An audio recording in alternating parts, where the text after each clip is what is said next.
Good morning.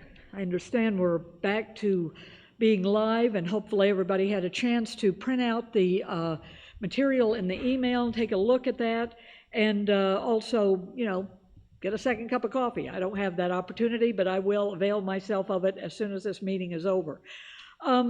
So to begin with, I just want to I'm calling to order the 2021 annual meeting of Holy Trinity Episcopal Church. And in doing that, I want to start with a prayer. So the Lord be with you. Let us pray. Almighty and ever-living God, source of all wisdom and understanding, be present with those who take counsel at Holy Trinity Episcopal Church for the renewal and mission of your church. Teach us in all things to seek first your honor and glory, guide us to perceive what is right, and grant us both the courage to pursue it and the grace to accomplish it, through Jesus Christ our Lord. Amen.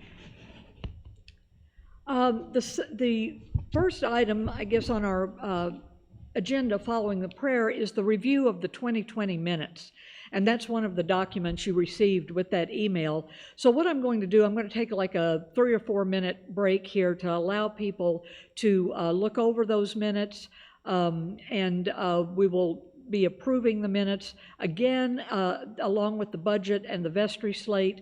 If there's any question, you can certainly use the chat box that's being monitored, or if for any reason when it's put to a vote, you want to vote no, please again let us know by email, and we will take that vote into consideration. So take the next 3 minutes maybe to look over those minutes, and thank you to Sharon Roach, our parish clerk, for preparing those.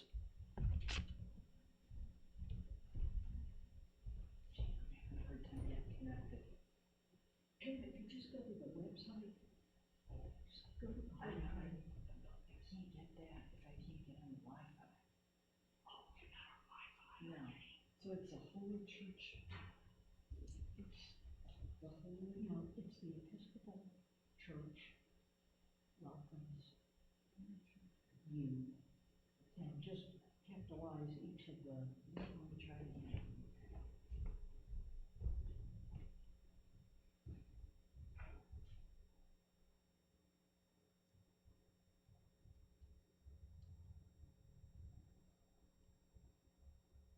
There is a.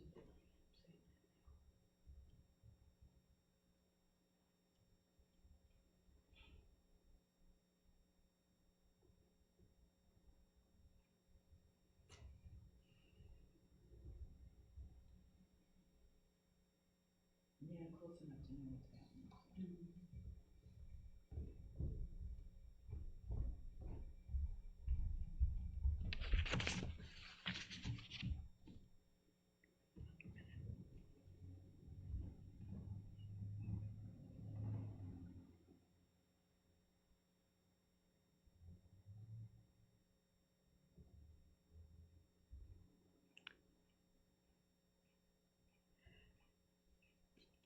Okay, hopefully everybody's had enough time to look over the minutes. And as I say, we'll call for a vote, which is part of our Robert's Rules of Order or whatever. Given the fact that we can't hear from anybody, we will assume acclamation unless, as I say, you want to ask a question or send in a no vote on any of these things. So I call for the approval of the 2020 annual meeting minutes. All those in favor and all those opposed. And we will assume at this moment that the motion carries and that those minutes are approved. I'm going to make a slight change in the agenda here for technical reason, but it's really just a slight change. We're going to go to the election of the 2021 Vestry and then come back to the financial reports. So let me find again, you received with your email a Vestry slate that lists everybody that will be part of the 2021 Vestry, at least the nominees for the 2021 Vestry. You can take a look at that. I'll just read out the names. Amy Rotroff continues as our senior warden. Charlie Helsel will be serving the third year of a 3-year term. Sharon Roach, the third year of a 3-year term. Cecile Peters, the second year of a 3-year term. Joseph Widiramaya, the second year of a 3-year term. And we will welcome, as part of this vestry slate, Karen Stewart for the first year of a 3-year term, and also Olin Mitton for the first year of a 3-year term. These are our 2 oncoming vestry nominees. And first of all, I just very much want to thank them for answering the call from the nominating committee to put their names in nomination for the vestry slate. And I also want to thank the 2 who are going off the vestry this year, and that's Pam Root Bakley and Drexel Rotroff. Drexel will remain as our treasurer, but he is going off as a vestry member. But I want to give them great thanks for all the service that they have given to the church over the past 3 years in those vestry positions. And certainly, I also want to remember those who continue on: Amy, Cecile, Joseph, and Sharon, and Charlie. Went backwards on that one. So I thank you for all of those who are continuing to serve on the vestry. I'll have more to say about vestry leadership in my own annual meeting remarks in a few minutes, so we'll put that off until then. But again, I will call for a vote to accept the vestry slate as it's been presented for the 2021 vestry. All those in favor, all those opposed, again, you can send that any opposition vote into us by email by Friday, March the 5th, and we will hold the voting open until then for vestry, financial, and the minutes. So moving right along with just a couple of us here in the church, I'm going to now turn our meeting over for the financial report and for the senior warden report, both of which are being given in pre-recorded statements, but again, particularly with the financial report, with the budget. If you have any questions, use the chat button on the website, and the meeting is being monitored, the chat button is being monitored, and that question will be answered.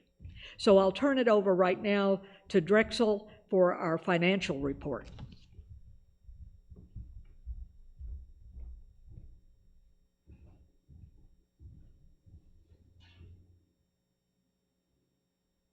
Good morning. I'm going to provide a quick walkthrough of our finances. I am happy to provide more detailed answers. You can either ask questions if you have them in the chat section right below the video during our live stream, or you can email one of the email addresses listed in the annual meeting packet.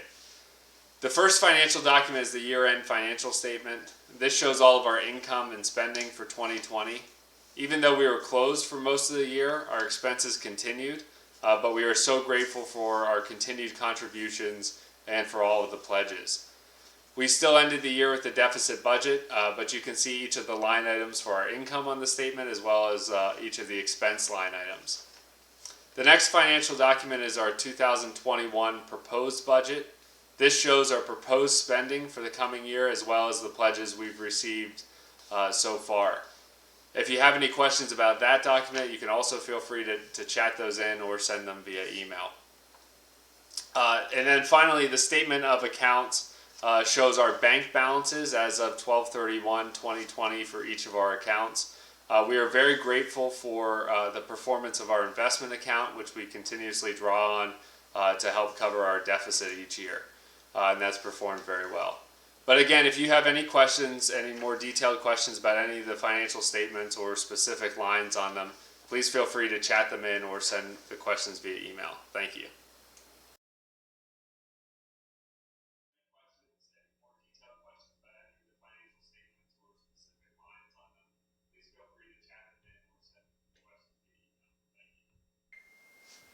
Good morning. What a year, 2020. It is very awkward for me that we've not been able to be in church for most of the year. It just doesn't feel right. Not to worship together, not to work together, not to have coffee hours and see each other. And right now, we don't even have our Lenten soup and study on Wednesday evenings together. But I want to thank everyone who helped this summer when we were able to be in church, to keep us clean and safe and up to recommended guidelines. I was unable to be there, but it meant a great deal to me to see fellow parishioners and to feel that we were worshiping together, as it does with live streaming every Sunday, which makes me want to thank Drexel and Sarah for their dedication to providing this for us. I am grateful for our strong participation and the contributions we make to our new bin ministries. This has proven itself to be needed and appreciated in the church neighborhood, and it has also provided another connection to each other at a safe distance. Jean mentions weekly additional study and practices and missions that we continue to support. We've not been able to do fundraising events, even though we have been discussing some ideas that seem possible. Thank you to those of you who continue to support Scrip, our gift card program. It may be less convenient these days to contact me and pick up your gift cards, but it is certainly beneficial to the church. I also want to welcome Karen and Olin to our vestry. Holy Trinity is open. We are definitely not closed. And finally, I want to thank Reverend Jean for always caring deeply for us, individually and as a whole church community, and for always calling us to the highest standard of who we can be. Thank you. More to come for 2021. Stay safe, and I'm sad not to see you today in person, but I hope it'll be soon.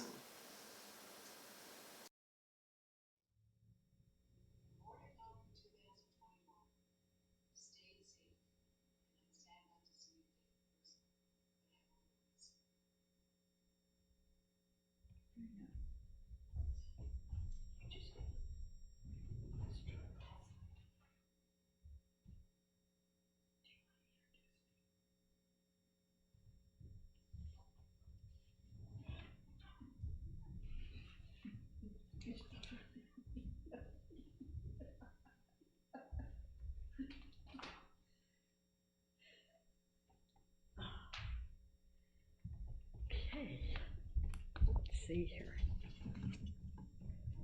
Let's see, I'm wondering if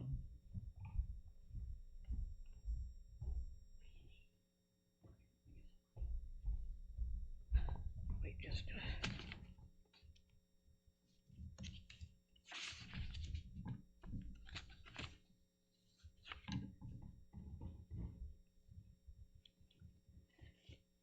Okay, we're back. Thank you, first of all, very much to Drexel and to Amy for their reports. And I should have mentioned that before turning it over to Drexel, that Amy's pre-recorded report as our senior warden would follow that, just so we could do all the pre-recorded in one block. And so I thank both of them very much, not only for all that they do for the church, but for those reports. Now, we do need to back up to the year-end financial report and the budget. Both of those need to be approved. I need to call for a vote on both of those. We're assuming a lot. We're assuming motions and things like that, simply because it's just me and Pam. So we don't have a lot of people here to make motions and second and things like that. So just bear with us and enjoy the new world of live stream annual meetings. However, we do need to make that a part of our minutes that the vote has been called for. Again, we will assume a vote by acclamation, and if you do have any opposition or want to dissent from that, please do let us know. All those votes will be taken into consideration prior to the time of the official tally on Friday, March the 5th. So let's see. Yeah, okay, I think that's all I need to do as far as, I don't have access to the chat thing, so there may be some chat going on. All of that is great, and I'm sure you're getting your questions answered if there are questions about that. And then for voting, as I've explained how we'll do that, So at this time, I would like to turn the microphone over to Pam Root Bakley, our junior warden, for the junior warden's report. Give it 3 beats, Pam. Oh, yes.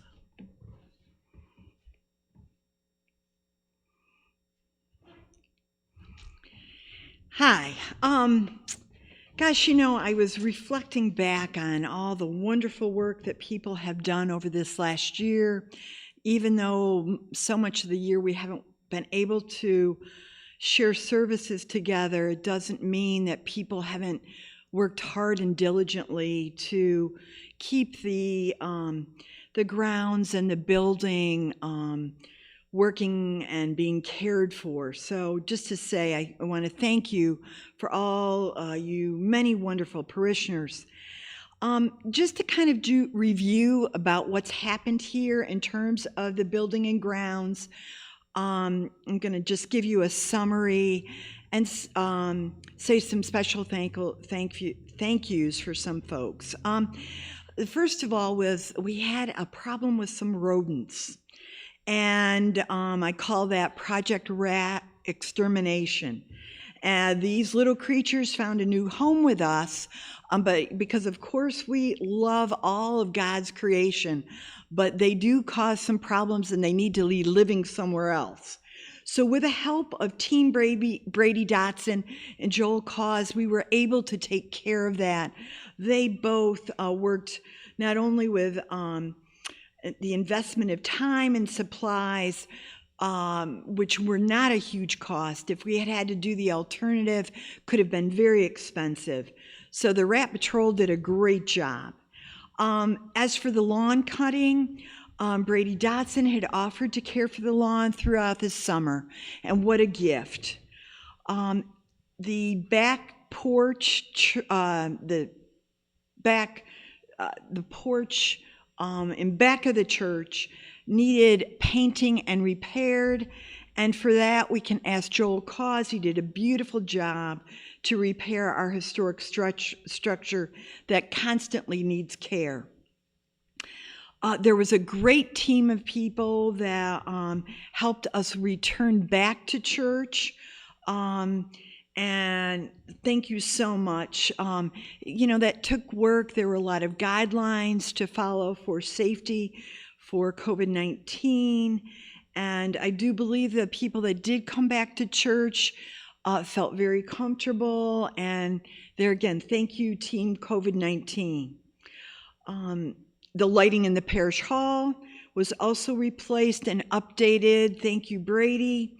There was fall cleanup of the leaves, took a couple times, and the gardens surrounding the church, Joel and Bonnie Cause do such a beautiful job throughout the whole summer.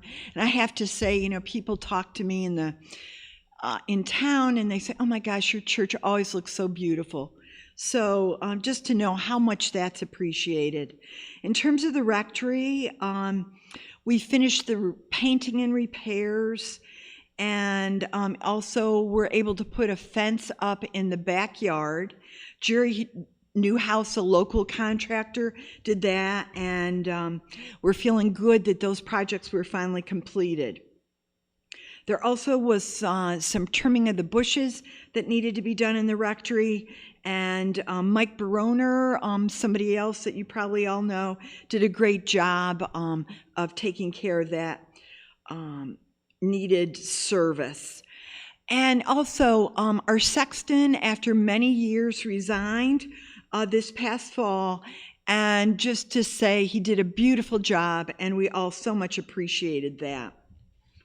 So there again, I want to say thank you to all of you who were so helpful through this last year of some difficult times and struggles. It made me, last night I was thinking about this, and I felt like we needed to have a thank you, for this church. And I found a poem that I'd like to read. Dear Father, today I thank you for my church. While some might think of doors and windows, I'm praising you for spirits and hearts. The people who lived here, lives have intersected here, and remarkably through your grace. I can't praise you enough for the unique way you've blended the talents of individuals into beautiful masterpieces of joy.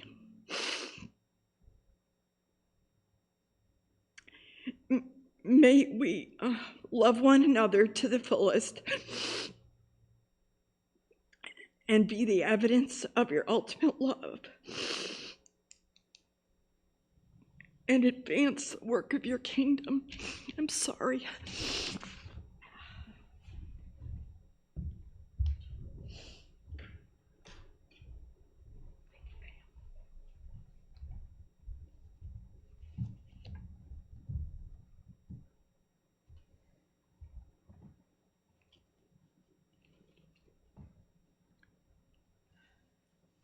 Thank you, Pam, for that report and for that prayer. And I also want to thank Pam for 3 years as junior warden and in this last series. I mean, she's been junior warden at various other times during the time I've been here, and nobody gives more to that type of calling than Pam does. She has just done a wonderful job for these last 3 years, and with her leadership, all these other projects took place. So thank you, Pam, again for everything. So as far as my own remarks, normally I just kind of do a little quick summary of some things because on annual meeting day, my sermon incorporates some of what I want to put out there from an annual meeting standpoint and really from an all-time standpoint, but especially at annual meeting as we think about the life of this parish, its past, its present, its future. So, but this year I thought I need to do a little bit more than just sort of the summary statement at the annual meeting. So I prepared just a few remarks. We'll still, unfortunately, it's usually about this time everybody's anxious to get down for the big brunch with the smells coming up through the stairway, and unfortunately all we have now is a lonely little pot of coffee sitting down there. But next year it's going to be a great annual meeting brunch.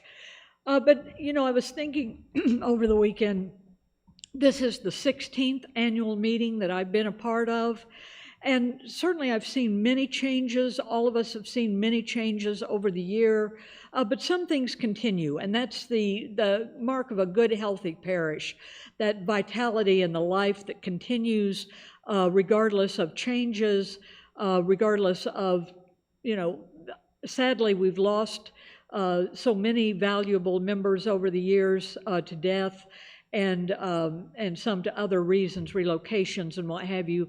We've also gained many new members, and yet the life of the church goes on, and that's the thing that makes us God's continued presence here on this corner in Hollidaysburg. I want to just say, first of all, what a faithful, loving, generous congregation this church has always been. And even now with our doors closed, you know, that all of those things continue. The faithful attendance at worship, pitching in to the things that we can do to keep the church going, to keep our missions going, and certainly generosity, financial generosity, as well as generosity of time and energy and talents. We're so hopeful of a reopening in the near future and a healthy regathering here in this sacred place. We know we're going to reopen at some point, but we hope it's as soon as possible. And so I've spent some time over the last week just thinking about who we are as Holy Trinity in the present, very different from who we were a year ago or at any other point in our history, with no in-person gatherings. Thinking about our future, which is amazingly bright. I just think we have God has equipped us with people, with resources, with gifts to have an amazing future in this church. And that is, I think, going to unfold both in the immediate future as well as in the longer term future. And I mentioned some of those things in my sermon relating to both the present and the future. So I've already spoken of my gratitude for our leadership, but I just want to sort of punch that a little bit. My great gratitude to Amy, who has served as senior warden for most of the time that I've been here, and has done a wonderful job. So much, again, of the senior warden's job goes on behind the scenes.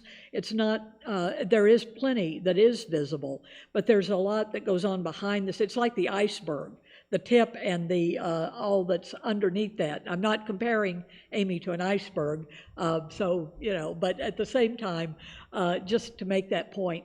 And I just spoke of Pam and all the service that she has given as junior warden in leadership and in doing. So very much gratitude there. I've already offered my gratitude for the Vestry members who are going off, who are continuing, and who are coming on for 3 years. I actually forgot to mention this, and you can go back and insert this kind of in the voting for the Vestry slate. We also are nominees for convention delegate. Pam is going to be our convention delegate nominee for this year. Karen Stewart will be our alternate delegate for convention in October. So you're also voting on those two positions when you, through acclamation or through anything you want to send in to us via email. But I also want to thank both of them for agreeing to be nominated for those spots. The hope is that we will have a in-person diocesan convention in October.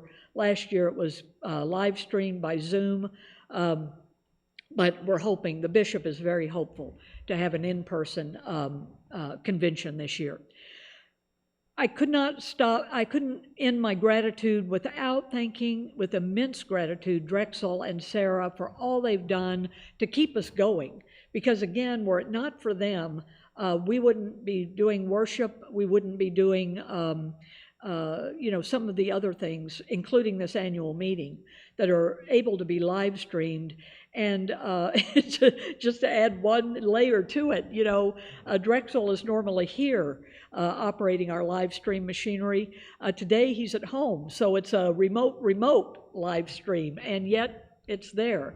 And so very, very much gratitude to them. The equipment, those of you who have been back in the church when we were reopened, realize it looks like a TV studio. It's without it taking anything away from our worship space.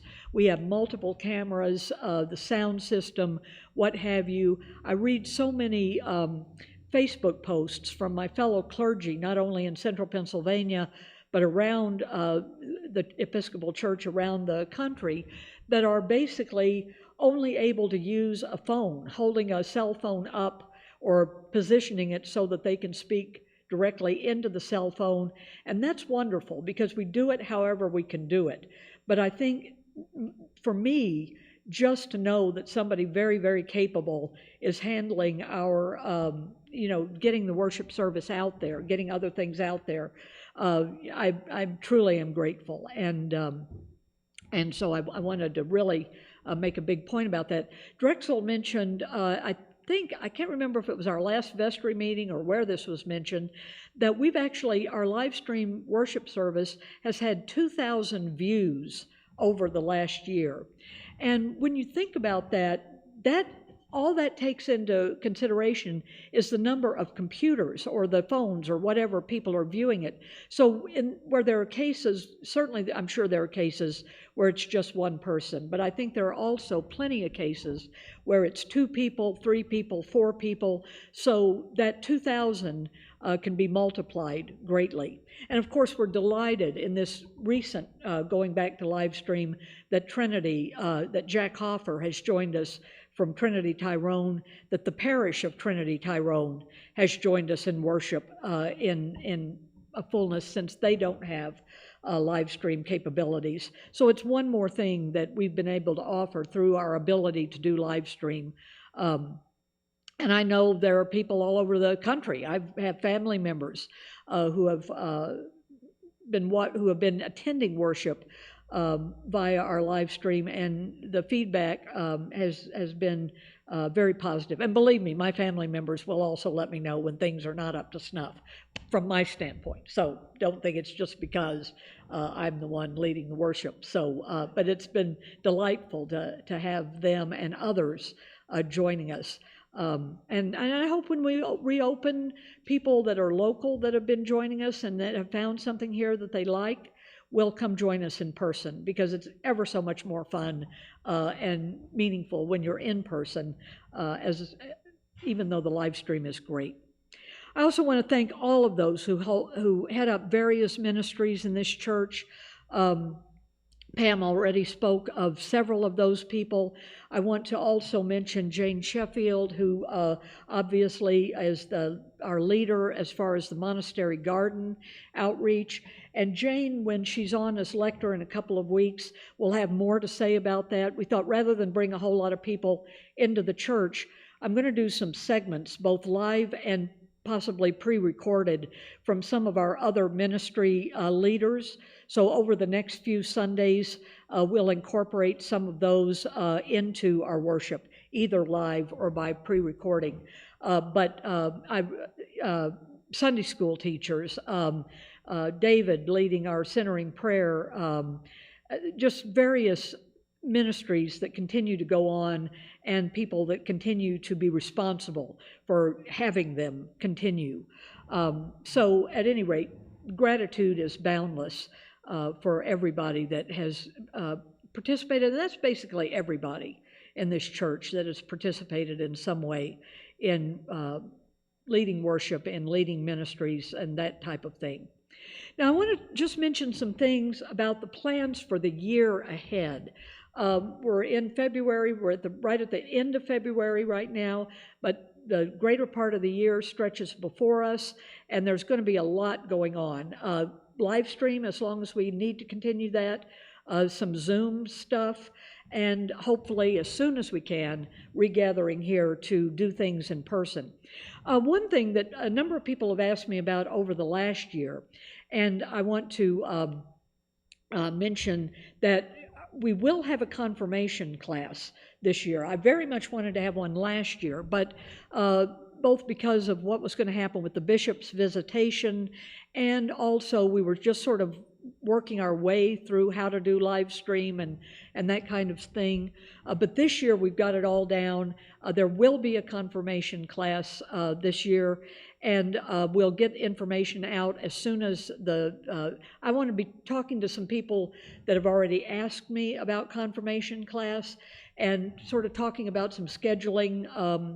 So let me just say, if you have joined us at Holy Trinity over the past several years, and either from another denomination or from whatever reason, if you are not officially an Episcopalian and would like to be, certainly anybody's always welcome to worship with us without doing the confirmation class, without doing that official piece. But let me just mention what doing the confirmation class does. First of all, it brings you directly into this Episcopal church as we know it. It gives you a chance through confirmation class to find out more about what the Episcopal Church is all about.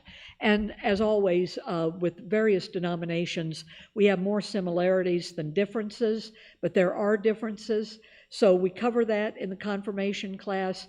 And confirmation class also allows anyone that wants to serve on the altar.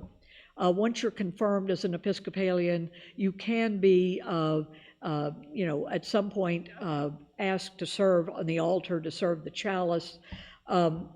The other thing is that vestry members need to be confirmed Episcopalians. So it gives you the opportunity too to serve on the vestry. And I want to stress that's an opportunity, not sort of a, okay, I'll do it type of thing. That's a very high honor to be asked to serve on the vestry, and we need your gifts of leadership. So the more people that are confirmed, the wider the pool is that we have to draw on for vestry. The bishop plans to be with us on July the 11th. If we are open again by July the 11th, the bishop will be here. We're on the calendar for her to be here. She will confirm at that time, as well as preach, officiate at the service, preside at the Eucharist, that kind of thing.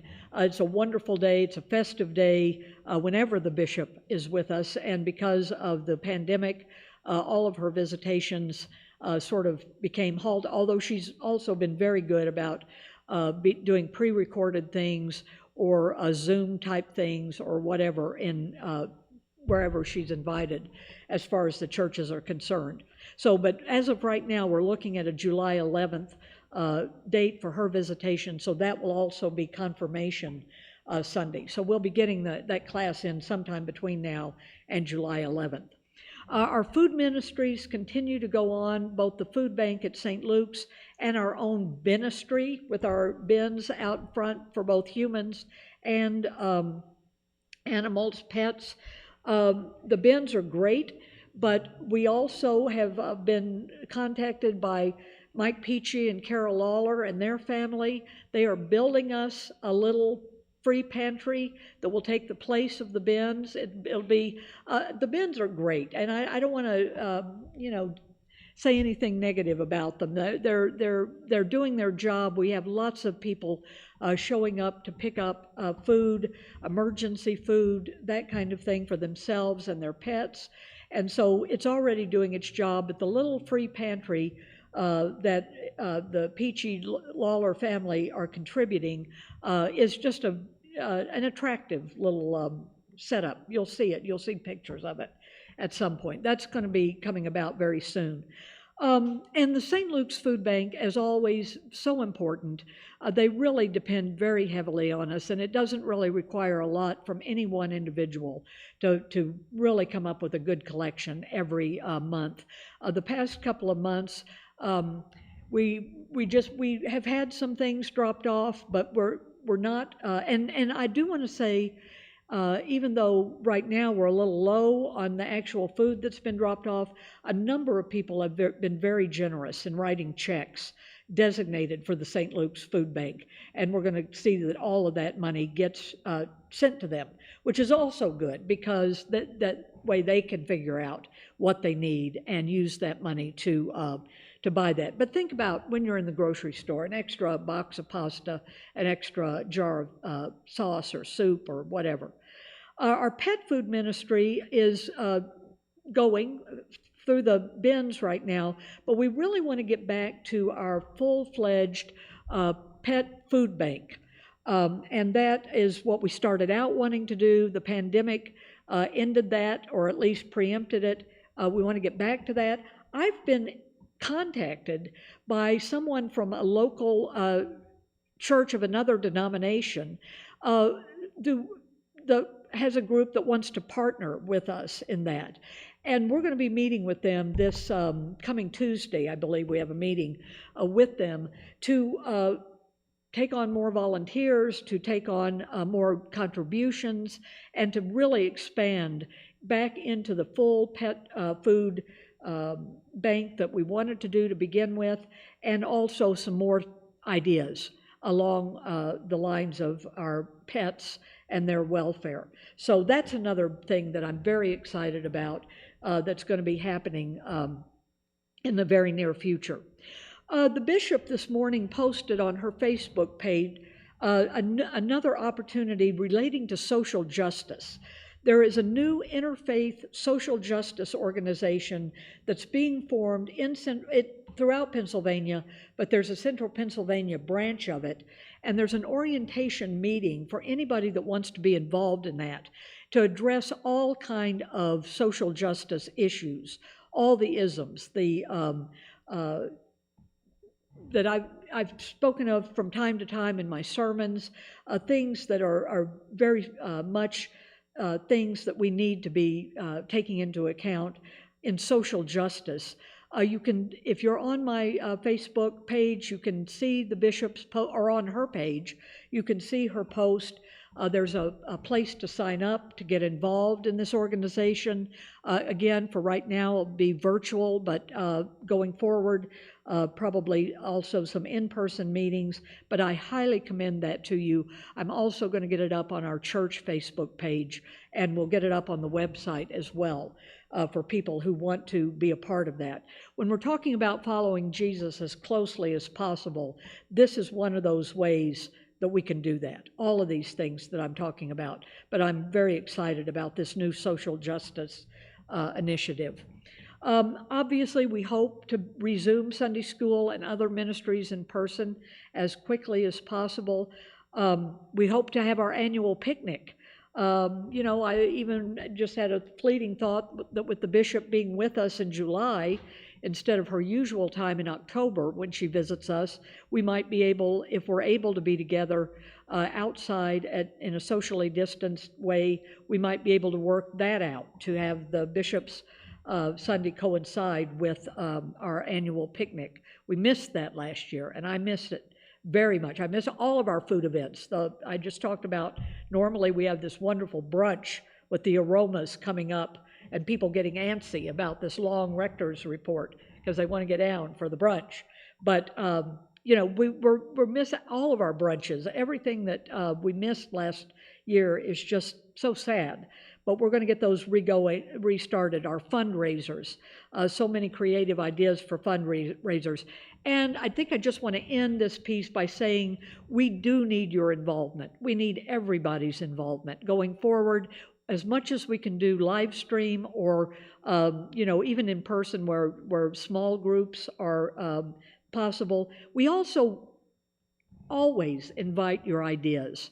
So any ideas that you have in any of these areas, be it mission, be it fundraisers, be it worship, whatever, communicate those to Amy or to myself. And we take those to the vestry, and good things happen from that. But you're all included in that kind of participation. So in closing, I just want to say, what a history we have here at Holy Trinity, and what a future to look forward to. And I'd just like to paraphrase the hymn line from our final hymn today. Have thine own way, Lord, have thine own way. You are the potter, we are the clay. Mold us and make us after your will, while we are waiting, yielded and still. God bless you.